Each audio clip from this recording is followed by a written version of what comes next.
Welcome to Theory of Conspiracy. A couple of northern lads from the UK discuss plots, cover-ups, and the unexplainable. Hi, I'm Andy the Skeptic. Hello, I'm Carlos. I believe. Carlos, has your mind been changed? And if it's not, what are you waiting for? What would convince you? What has to happen before you say, okay, I think I'll get the virus? What are you still scared of about taking it? Vaccinator. Sorry, what did I say? The Freudian virus. slip. You said the virus. Right, let me say it again. Carlos. No, you can't cut that out. You cannot cut that out. No, it's already on the floor. It's already on the floor.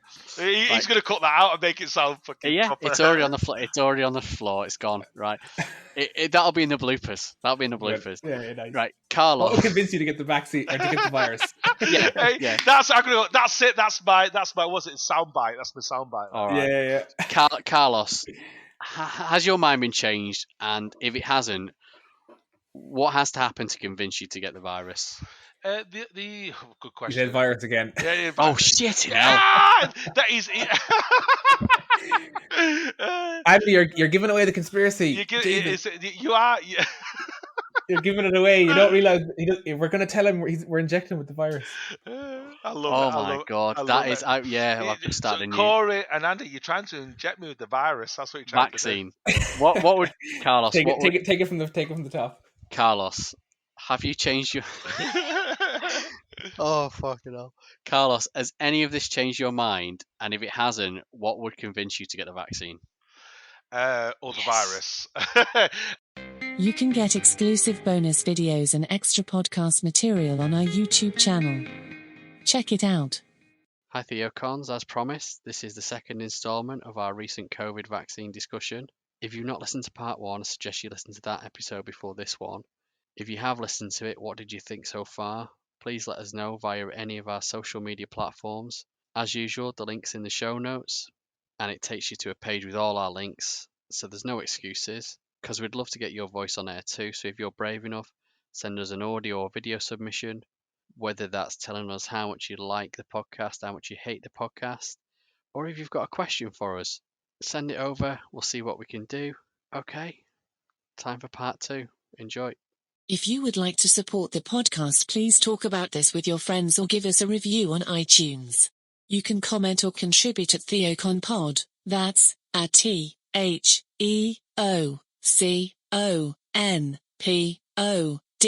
or check the link in the podcast description. Listen up, this is the main bit. One of the things I've sort of put together in my head, whether it's, Nick telling me that there's new vaccines that contain ferritin that have been used for mind control, which when you look into it, and I could dismiss it on this podcast, I've got a whole bit of sciencey bit. Sciencey bit. It's not actually even being used as a vaccine platform at the moment. It's being researched, but there's no actual vaccines that contain ferritin at the moment, not that I can find anyway.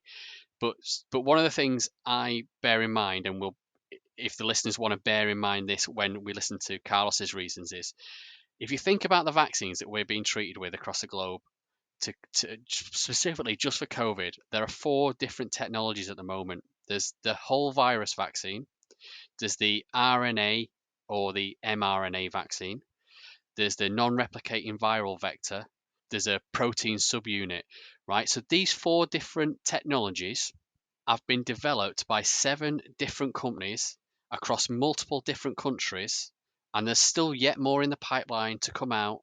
Therefore, how can any one conspiracy or agenda, whether it's depopulation, population control, mind control, whatever it may be, how can that be implemented by 7 different injections by 7 different companies? And it's important as well to give context to what you just said, because you're right, is that 3, and I don't know if a lot of people know this, 3 of the biggest vaccine manufacturers failed to make a COVID vaccine. They did the research, they tried to manufacture a COVID vaccine similar to Pfizer and AstraZeneca and the rest, and they actually failed. And it's interesting because it speaks to, I know a lot of people talk about indemnity of the vaccine manufacturers and how they don't face liability for any vaccine injuries and stuff. And this is exactly why, because three major vaccine manufacturers invested millions in R&D to develop a vaccine. And without the promise of one, pre-purchased vaccines if they did get it right, and two, indemnity to develop the vaccines, it would actually not be financially viable for any pharmaceutical company to make any vaccine because the risks are just too great. So the only reason we actually have any vaccines from any of these guys is through the indemnity clause and through the pre-purchase of vaccines as well. So that's an important thing to remember, is there actually is companies that attempted to make vaccines that also failed, not just the companies, the 7 different companies that actually made various different vaccines as well. So when you take all these things into consideration, it's so hard to pull a cohesive theory together that all of these different vaccines are all essentially doing the same thing. Because if, like you just said, if you look at the different sectors of the movement, some think it's to do this thing, some think it's for microchips, some thinks it's for brain control, some and thinks all that kind of stuff. Yeah, some thinks it's for depopulation. So they don't. There's not even a congruence or agreement in the actual movement. And there's as many vaccines as there is theories. And this is, again, just to finish up on this point before you say something, Carlos, is this is what I would say to look out for when you hear a theory and you're concerned about whether it might be true or not, is that in complex and nuanced scientific situations, if somebody is trying to sell you a really simple unified answer and a unified theory for what all these things are doing, and it's really, really straightforward, it's really simple, and it's just for this one reason, it's to control you or to do this, generally that's a huge red flag that you're listening to unsubstantiated conspiracy theory. Brilliant. Just to jump on, no, just to jump on what, because obviously what Andy, because that's the bit I thought I don't want to talk about it, but obviously you've sort of asked me the question, because there is them conspiracy theories where the Bill Gates Foundation, where they've gone into places like India, and the Bill and Melinda Gates Foundation was sort of basically kicked out, not fully kicked out of India, where they did experiments on children and women, and literally these people, some of the poorest people on the planet, so they were offering it in things like food in exchange for like 6 months, long as they can do these experiments with the vaccines. And they ended up with 1 million women who end up infertile. There's about several 100,000 children would end up handicapped, and 47,000 according to a paper in 2012. what the handicapped children. Yeah, from non-polio acute paralysis. And the people talk about where Bill Gates talked about, I think it was in a TED talk, correct me if I'm wrong, it was probably 2015, 16, probably a bit before that. 2010. Was it 2010? And Yeah. he talked about where we could reach to a population of 9 billion, but with the help of vaccines, we can reduce that by 10 to 15%. Yes, he could have made it he could have meant it in a different yeah, so can I just counter that one particular quote, and then we can kind of discuss the rest of it. So that one is an off-sided one. Now, I'd be interested to actually hear the stats from you, Andy, about the actual non-polio specific side effects that they did studies on, because I actually wasn't aware of that. But the quote that he's that's attributed to him about what he said is so the Bill and Melinda Gates Foundation, for anyone that doesn't know about it, has been in practice since I think about 1994, basically trying to reduce poverty and disease in some of the poorest areas in the world. And part of that involved vaccine research, for malaria, for polio, for HIV, for different things like that. But it's not only that, he's also been a big proponent of providing contraceptive, safe and readily available contraceptive methods to some of the poorest nations in the world, because places like Africa and India as well, in let's say the real poor shantytown areas of India, their birth rates per woman are orders of magnitude larger than some of the first world countries. Let's say, I think in Africa there's about 4 births per woman versus about 1.7 births per woman in the US. Ranges from 4 to 7 on average, depending on the country. Nigeria, 1980, something like 76 million people. Germany, 80 million people. 2020, Nigeria, 200 million people. Germany, 86 million people. So yeah, you are completely right on that. Yeah, exactly. And then his issue, so that quote that he's talking about, so there's a couple of things in that, and it is kind of, it can be misinterpreted easy enough. But there's a couple of reasons why women in Africa and women in these kind of poor countries have more kids. One of the key ones is no readily available contraception, right? They can't just go to their local kind of sexual health clinic and get condoms and not have children. Another one is that the youth there, let's say women are sexually active very, very young there, because obviously there's a lot of poverty there.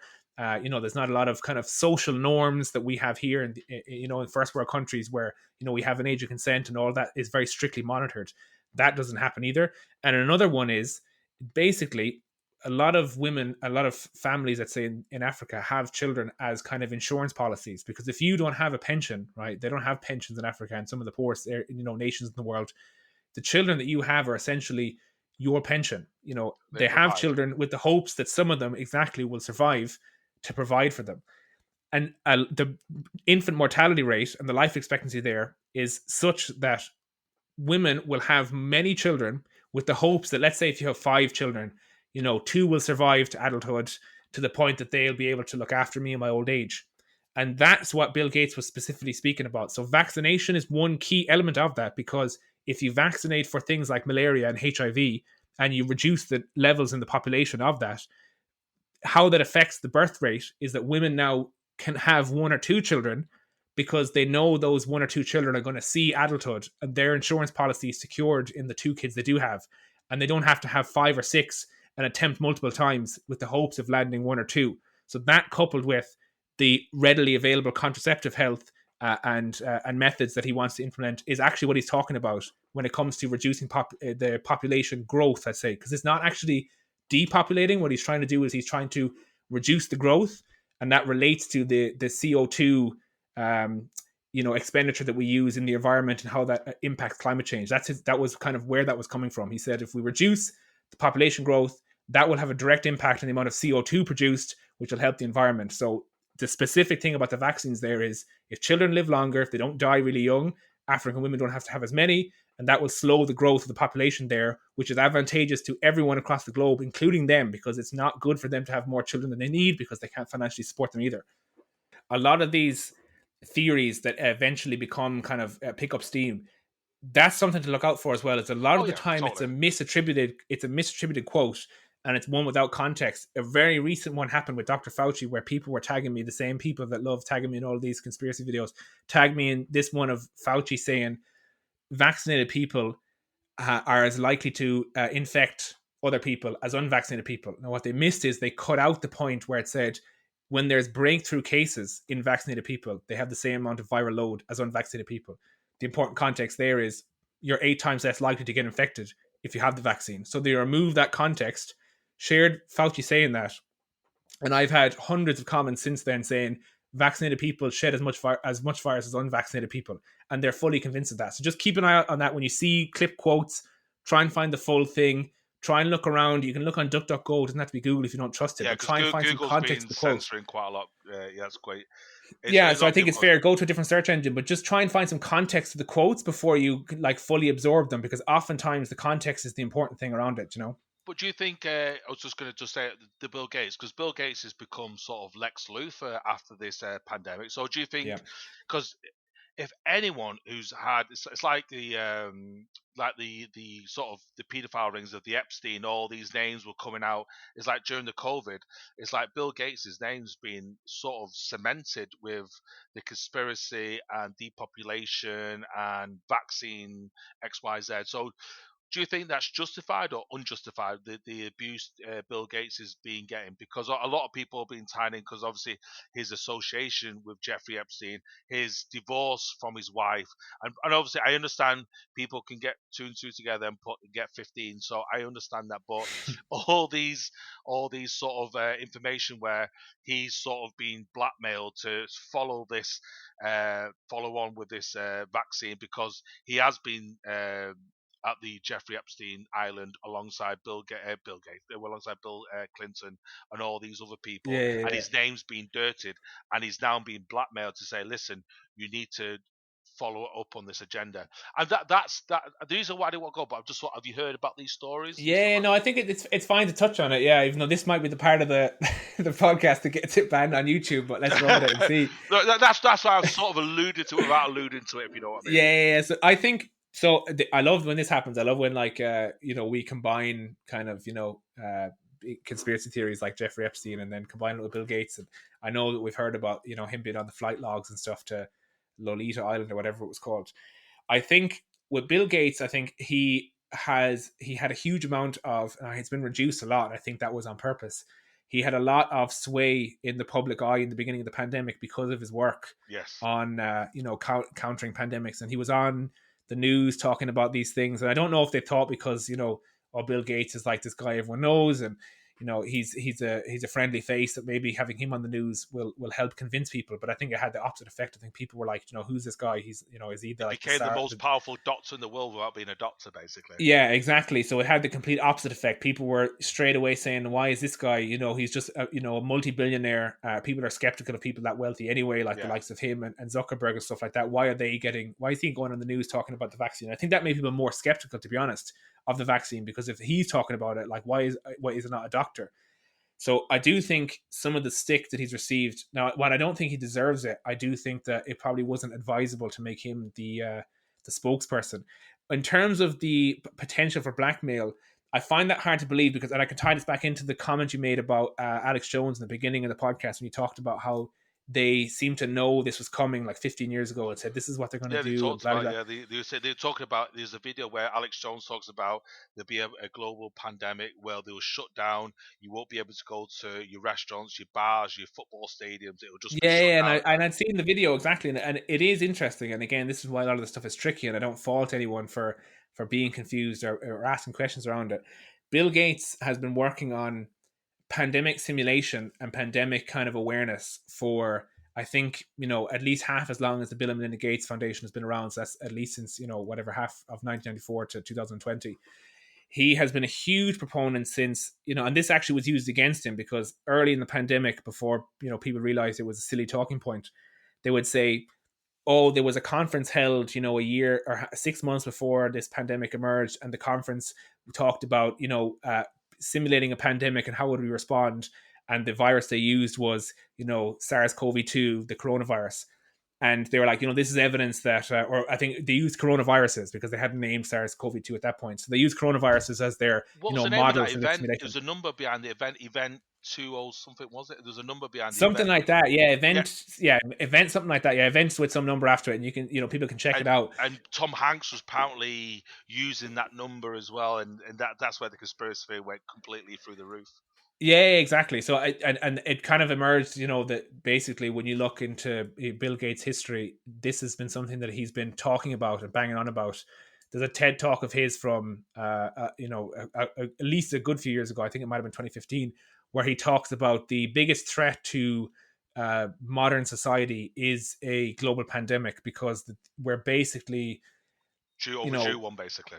We're overdue one, and we're playing footsie under the table with a lot of these viruses, because we don't actually invest in a lot of this stuff enough until it occurs, basically. So his whole, a big, obviously, Bill and Melinda Gates things, there's a lot of things, and vaccination is one of them, but he's actually been a proponent of pandemic awareness for a long, long time. They had a pandemic task force in the Obama administration, which was 8 years previous to Donald Trump's administration. This has been something that people have been aware of for a long time.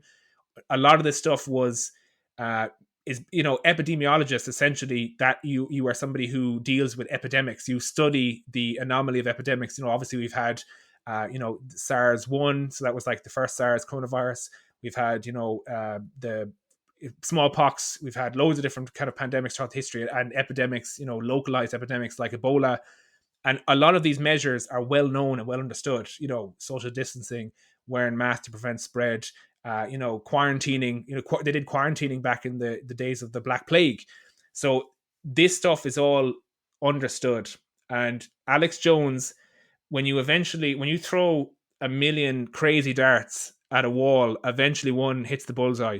And you can go back and you can look at hours and hours of his content. And the fact that he managed to review that some of the pandemic response plans were what they were, and they were known back then what they were, if you were interested in epidemiology or that was something you studied. And he said, oh, this is going to happen. And also, space lizards are going to, arrive in 2030 and they're going to like suck your blood and stuff. That's David Icke, yeah.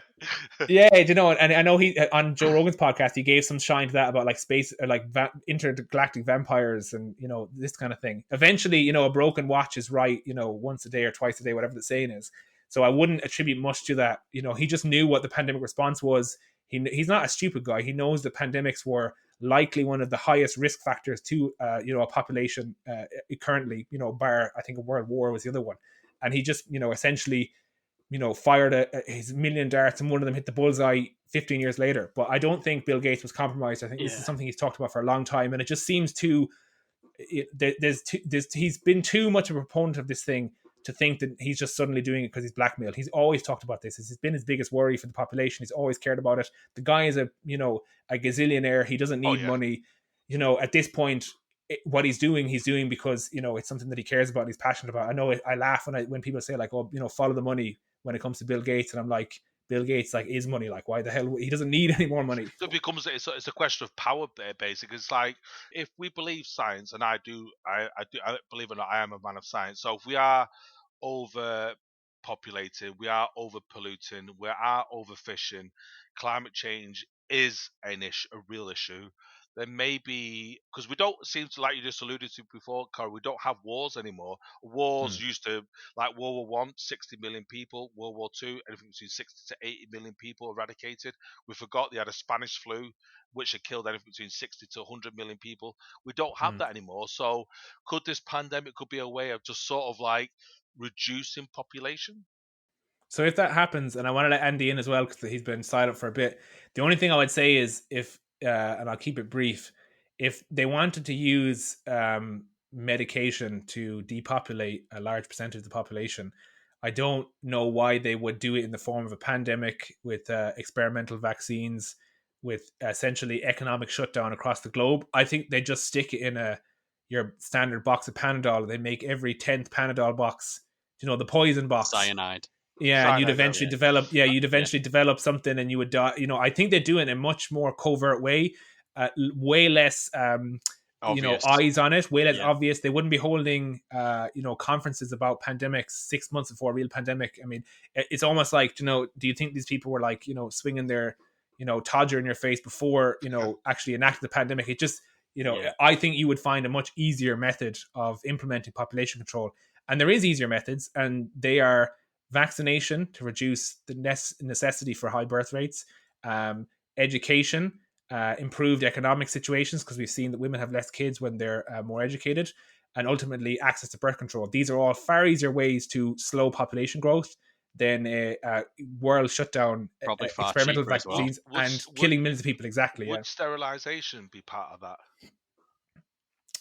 Well, it depends. Again, if this is if you think that the methods that they currently speak of, at least, if you question if it's true or not, if you think that sterilization or mass sterilization is something that is easier to do than simply reducing birth rates in some of the poorest countries in the world, then perhaps. But again, I would need to see evidence that was happening. Again, you would do it with an off-the-shelf drug, wouldn't you? And just something much simpler, yeah. So I know thalidomide and that, like I know people cite thalidomide and how that had adverse effects in women, and they end up having deformed pregnancies. They just put it in something that was far more off the shelf. They'd say, "Oh, a bad batch," or they produce a new form of paracetamol and Norphin, and they do it that way, far more covert than the amount of cooperation you need for a global pandemic. You would need to believe that all the world's governments, all of the world's corporations, all of the world's health systems, all the world's scientists in this area, like all these people have to be in on the conspiracy. Yeah. You got to have women that are immunologists. I know one of them is a good friend of mine from the States who's on TikTok as well. You have to believe that all these women who are immunologists would just have absolutely no moral compass, and that have no problem lying to the public about what's going on, simply to in some grand scheme. I don't know if they'd think they were heroes or how you would justify it in your mind to make women infertile when there are other paths to reducing population growth. It just seems far too far-fetched. Yeah, and not only that, going back to my vaccines, you would have to do it across 7 different vaccines, across 7 different companies, and the countries that are having the most per women aren't even getting these vaccines. So it's pointless in trying to kill off the United States, the UK, France, which are all relatively low. I mean, there is millions of nameless and unknown people in places like India and Africa that if you went in and you just stuck, an airborne virus or, something into the water system of some of the shanty towns in India, you could wipe out tens of millions of people and there wouldn't be a tear shed. That's true. The media would barely cover it. They'd just say, oh, they live in such terrible conditions that, of course, some deadly disease was going to mutate in that group. And they're all suffering, and it's terrible and everyone's sad, and the celebrities would come online and say like, oh, we need an appeal, and then we'd forget about it. That would be a far easier way to just depopulate millions of people. Do you know what I mean? You could take out so many of them and essentially nobody would bat an eyelid. But with these people, like you mentioned, all these people behind the scenes with doctors and people who are sort of talking about the vaccines, do you think they could be bought or be financed or be because obviously Too many people involved, Carlos. Because the reason why I say this, because my background is the music industry, and I remember the stories. I was a young kid coming through the ranks. I was 16, 17, 18 years old, and you heard about all these stories about Jimmy Savile and all these other people coming through. You go, nah. I was a kid. You just hear about these rumors, and people goes, oh yeah, I was just sat there in a room. You heard about all these allegations, but people says, I'm not going to say anything because if I say anything, I'll lose my job. Or do you know what? I've got my 6-figure salary. I'm not going to say anything. And then I remember watching a podcast with Joe Rogan and Bill Maher, and Bill Maher says, I knew about Bill Cosby in 1983, and Joe Rogan says, I knew about the Bill Cosby stories in 1994. They knew about he was drugging women and taking advantages of women, but because they were going through the ranks, they didn't say anything because it would affect their career. So just to sort of a bit of a curveball, do you think a lot of these people would know the truth, but the effect because they could lose a lot of these people, doctors could be earning $500,000, $1 million a year, and they would lose their funding. So do you think money can buy people? I know you need a lot of money to buy a lot of people, but do you think so? This is the thing, yeah. So I think, and you touched on the point really well when you said about people making big salaries and stuff. So, and the likes of Joe Rogan and these people. So there are probably very, very wealthy or very, let's say successful people in the fields that we're talking about that are working on this stuff that maybe you can make the case for that for.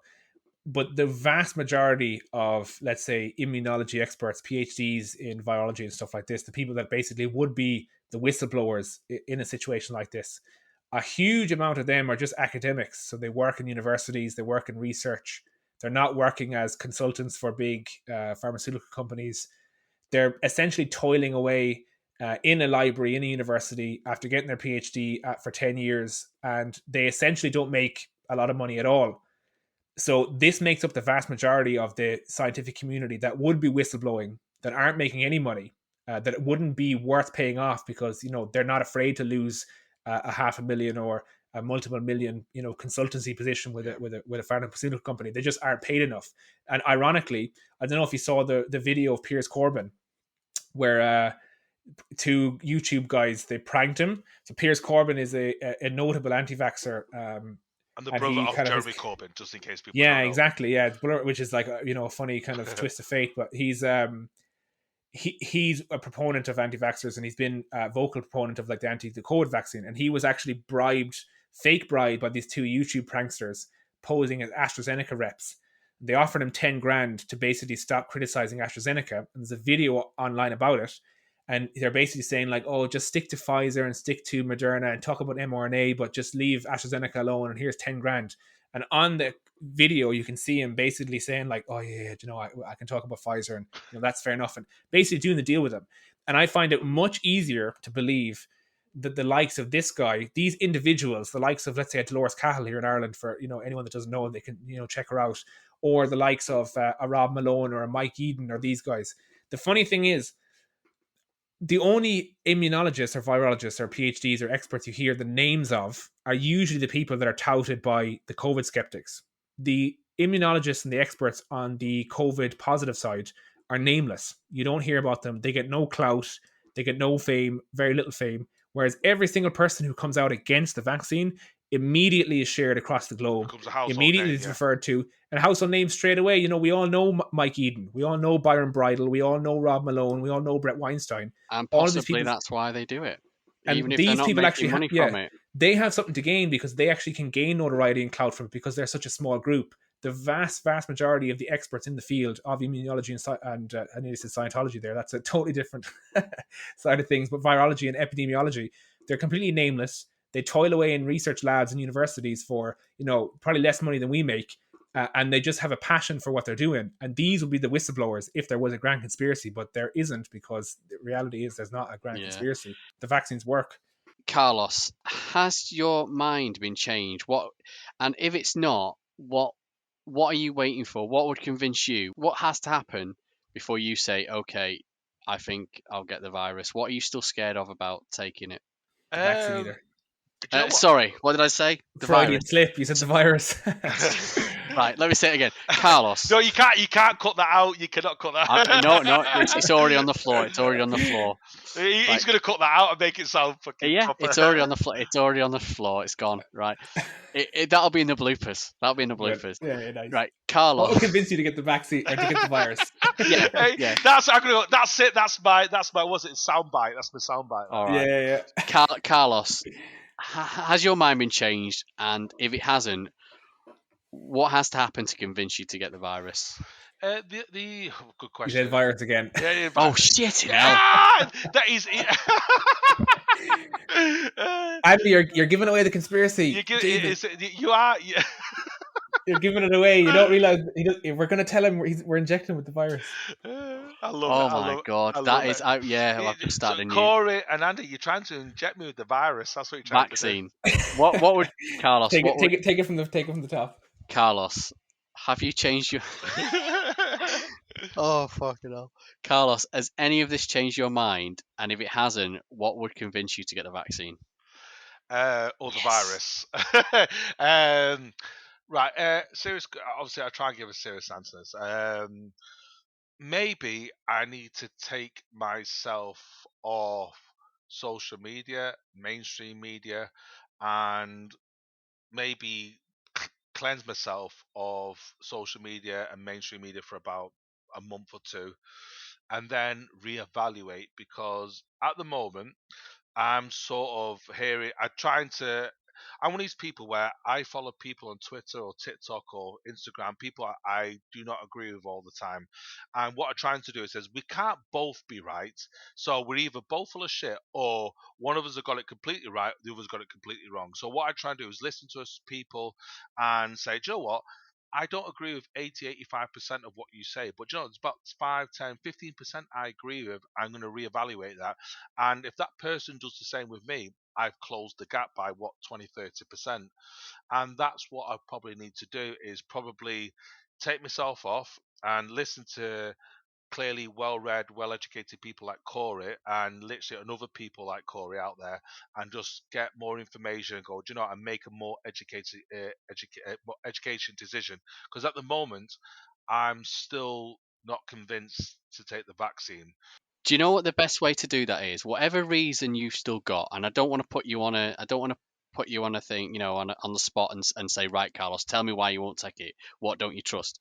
But whatever it is you don't trust that you're clinging to, that you've heard, I think you just need to go back and look into exactly what they are saying while you're reevaluating what it was you were told, read, whatever.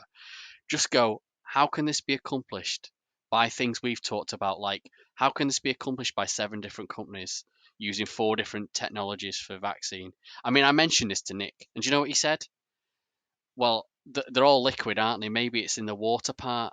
Maybe it's the water that they're giving you. And I just went, Nick, I can't fight this. So you've still got 7 different companies all using the same batch of liquid to solutionize their vaccine. It's like using the God of gaps. What? It's like using the, because I'm everybody knows I'm Catholic, but I don't use the God of gaps. Where if a scientist can't answer a question, then somebody fills it in with the God of gaps and go, oh, that must be the acts of God. I'm not that kind of person. Yeah. But the one thing which is sort of holding me back is like, I should have tested positive many times. I sort of interact with anything between. Let me stop you, right? Okay, let me I know. Yeah, no. Let me stop you there. Right, you did a great story before where you said, right, just this week you've come into contact with 3 or 4 people that have all tested positive, and Corey did explain that. But when it comes down to testing, Carlos, I know for a fact, right, I have got these home testing kits, and I test myself No, twice a week. it's probably the test where they go to where the people give you all Yeah, the swabs. it might be. It doesn't matter what test you're doing, but any test that you do, as far as I'm concerned, is better than doing no tests. But you can't tell me that since tests have been available, you've been doing a test twice a week. The other thing as well is to note, just before you answer that as well, is PCR tests have about a 30% false negative rate.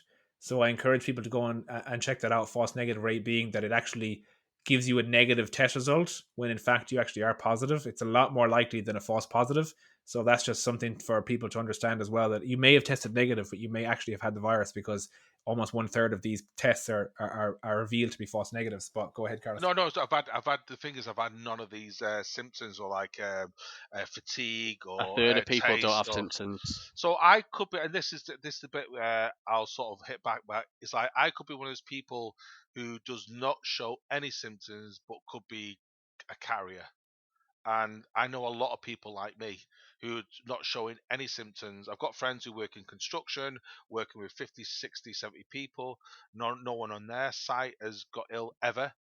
And I've heard a They're couple all of. outside, though, so there's a lot less risk as well, just being outside. So I've heard a couple of people like Andy, where Andy's obviously he's had it, his neighbours has had it, a couple of friends have had it, and other people like that. But I've had other people, a bit like me, who's been surrounded by thousands of people per week, and nothing's happened. That's the bit where it's like, why are people around me who've been double vaccinated still getting COVID? Whereas me, I've not been vaccinated, still There's interacting. probably more people around you that are vaccinated than aren't vaccinated. Yeah, well, a good lesson even for that as well is, and I would obviously, you can take your own personal perspective, but I think just for everyone, good advice to follow is, if you do trust the data, you do trust the science, you don't think it's, being manipulated, your own personal experience oftentimes is going to be heavily biased, and better to remove your own personal experience from your decision and make your decision and your informed decision based on the available data rather than, your particular, story. Because for every Carlos out there who doesn't know anyone who's really gotten sick or hasn't got the virus himself despite being exposed, there is an equal person who's had somebody die from the virus or has been severely sick, and they'll tell their story as well. So personal anecdotes, they are what they are, but they really don't contribute to what should be an informed medical decision. It should work on the data, basically.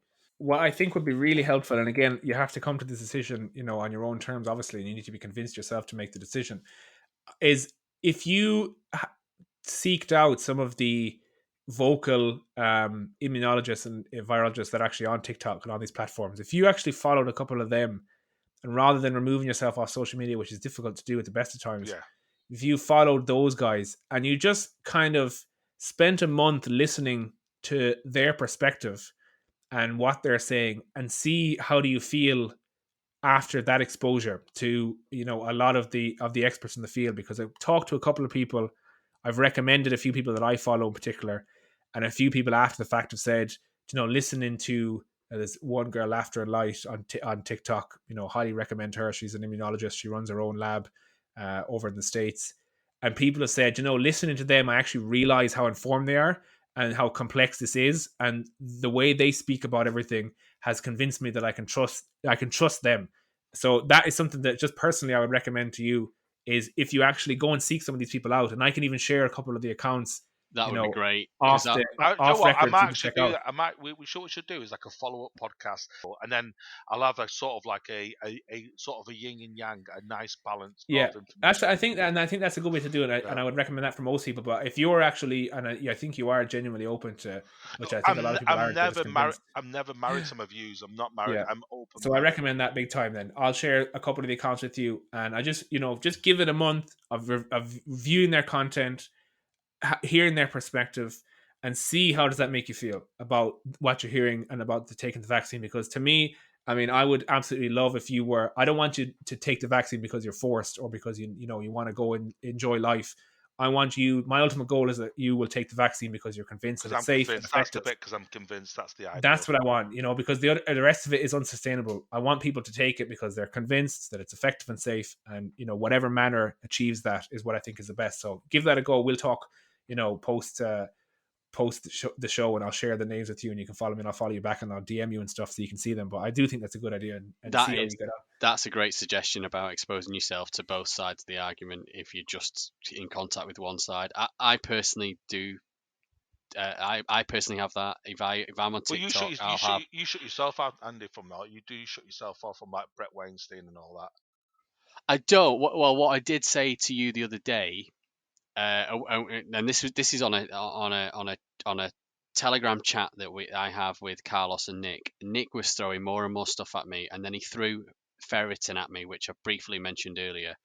And I said, Nick, I'm refusing to look at ferritin. And the reason is you keep throwing all this stuff at me, and you expect me to come up with the research and debunk why you're throwing stats at me or theories at me that are wrong. It's as if he's using me as like a thermometer, and he's going, well, what do you think about this, Andy? What do you think about this, Andy? And I just went, look, you're just throwing another thing at me called ferritin. I don't even want to read it. And I said, I'm not going to read it. In the end, I did go back and I read it. So it's not that I'm cutting myself off to it. I am definitely exposed to both sides of it, Carlos. And by being exposed to both sides, I can see which is the truth. I did go and do the research about ferritin that Nick refused to do, and I could spend the next 5-10 minutes now telling you about ferritin and why it's not being used in any vaccines and why it's not being used for mind control, despite there being papers about tests on hamsters. Another kind of overarching theme is the burden of proof is important to remember with a lot of this stuff. If you come to somebody and you say, I heard that, the vaccine does this, and you say, well, I don't think it does. And then the person goes, well, you can't prove it doesn't.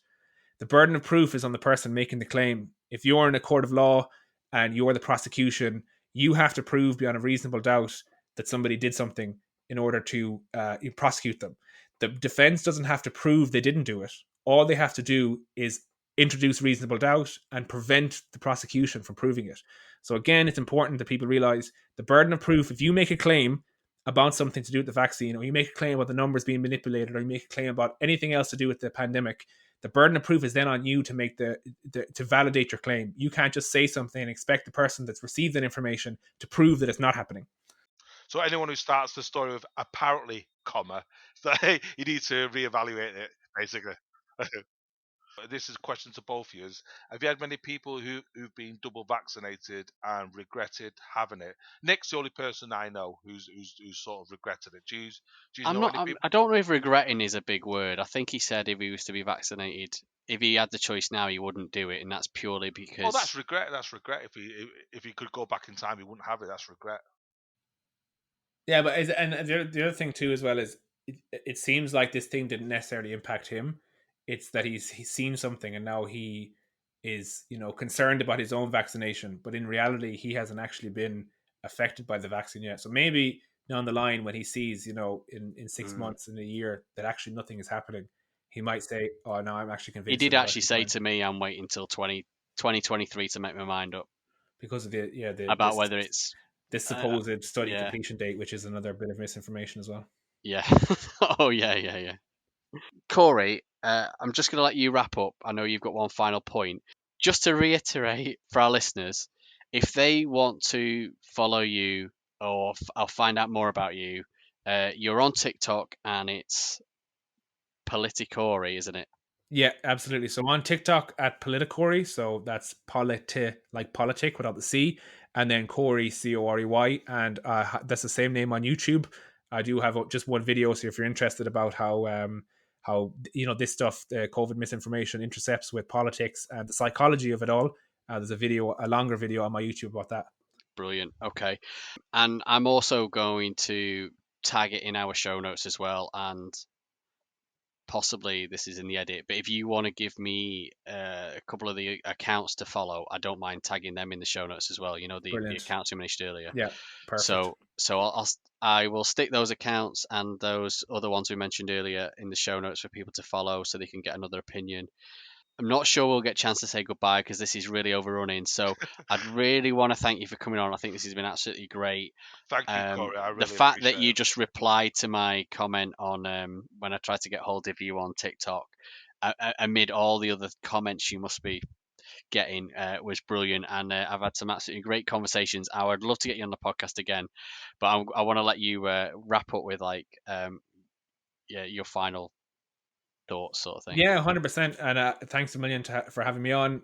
It's a fantastic opportunity to actually have a discussion with people who have genuine concerns, like Carlos does. And there's millions of people out there that have the concerns. And I think it's important that we recognize that we don't demonize people for asking questions and for being concerned about, what is the scariest global event of our time and of our Yeah, lives for sure. So I think having these open discussions where people are free to ask questions in an open situation where it's back and forth, and everyone is interested in the truth, needs to happen more and more. So I commend you guys for doing that, so thanks a million. thanks. And I would absolutely love to come back on again, maybe in a month or two. We can see kind of how Carlos's mind has changed. It would be interesting to see how the pandemic has kind of continued, as we're seeing now. We're seeing a bit of a pandemic of the unvaccinated now, in that they make up the majority of the hospitalizations and deaths. So maybe in 2 months we might have more convincing data on that. That coupled with maybe some of the content that Carlos has checked out, he might come back with a refreshed perspective, and I think that would be super awesome. So yeah, open invitation for me. I would absolutely love to come back on anytime you'll have me. And I wanted to just wrap up a small bit, because I do think one aspect of this that is a little bit overlooked is that it intercepts in politics in an interesting way. Politics is something that I'm really interested in. It was originally the thing that I kind of was most interested in learning about before this pandemic started and all this craziness happened. And there was this apparent split in politics in terms of who actually would take the vaccine and who trusted the COVID numbers and who didn't. And I would just basically caution people, because there is an interesting prevalence, and I talk about this a little bit on the YouTube video, about the far right essentially using this global health crisis as an opportunity to piggyback on people's fears, people that are concerned. And this is something that often happens with far right groups, where they'll take people's fears during a time of crisis. So we saw it during the Syrian refugee crisis, where we had millions of people who were from war-torn Syria migrating across Europe. There was all this rhetoric about the damage they were causing, and the effect they were having, and these immigrants were dangerous and they were criminals. And a lot of the time, these far right parties across these different countries took advantage of that, and we saw, in the likes of France, in the likes of Italy, and even in the UK with Brexit, how that actually impacted people's choices and voting rights. And similar to that in Ireland, we're seeing the same thing. So just be aware of some of the more nefarious angles of some of the rhetoric around the politics of this pandemic, whether you have questions, legitimate questions or not, whether you are concerned about how deadly the virus really is, or you think it might not be as deadly. Just be careful for what might be a knowledgeable and kind of intentional push of certain information in order to get people more sympathetic to a side of politics that is quite dangerous, quite damaging, quite othering, and politics that really, if took hold, would lead to some even more kind of dangerous societal effects. So just something to be aware of for people as well. Be careful of the hidden kind of virus that's in this, and that is, the misinformation and who actually is propagating it and for what reason. That's an absolute great segue to what I was just going to talk about regarding World War One. People forget, after World War One, we had the outbreak. World War One finished 1918, and the Spanish flu outbreak was 1918 to 1920. Adolf Hitler obviously was in World War One, a decorated soldier. He was a germaphobe, and after he used to bathe 4 times a day. After Germany was one of the most hit countries of the Spanish flu, and the areas which were most contaminated with Spanish flu, Adolf Hitler went into those cities. He helped with their economy, helped with their wages, and those were the cities that voted the Third Reich in 1933. Also, you can look at Mussolini. Mussolini was very the same. Mussolini outlawed handshakes. He outlawed it. He found it beastly. And it talks about what you just talked about is far right groups, fascism. yes, Hitler got voted in by these areas which were hit by the Spanish flu. Because the Third Reich collected lots and lots and lots of information, whereas Italy, not so much so. But it was true that Mussolini was outlawed handshakes because of after the Spanish flu outbreaks. Yeah, and that's just one other point on that before I finish up as well. Is it's an interesting aspect. I'm reading a book by Chris Morey called The Republican Brain, The Science of Why They Deny Science, and it basically talks about all of the psychological studies that have been done on people and how that splits people into different party lines and some of the psychological traits of people that are heavily swayed one way or the other between Democrat and Republican over in the US, and how a lot of the more extreme Republicans are very, there's a lot of science denial, a lot of, climate change denial, science denial in general. And one of the things that was really interesting about that was the psychological state of a lot of the people who were had more affinity for the denying science and denying kind of reality in some aspects was high anxiousness, high neuroticism, fear of change, a desire for stability and reliability. And a lot of these things are traits and are psychological states that people are going to be in times of crisis. So when people are in that state of mind, they're a lot more, they're looking for something that is reliable, that is comforting, and that makes them feel safe in a time that is quite dangerous and is, going to give people fear. And that is a prime time for, just as Carlos said, nefarious actors to come in, to exploit people's fears, to use them essentially for their own ends, and to enact, some pretty dangerous stuff. As I'm sure we all know, Hitler was probably, the most worst enactor of dangerous things on top of an opportunity. So, that's interesting as well, just to look at the psychology of people as well, and how that ties in. That's really pretty highbrow stuff. Right, one final question, guys. Yes or no? There are loads of COVID and COVID vaccine conspiracies, right? They conflict with each other and all sorts, so they definitely can't all be real. But there's so many conspiracies, at least one's got to be true, right? Carlos? Corey? Sure, possibly. Oh, I wanted to say no. I would have said no. Yeah, well, the Wuhan lab one, I think, was a conspiracy early on, and I do think that there's actually some pretty viable evidence for that.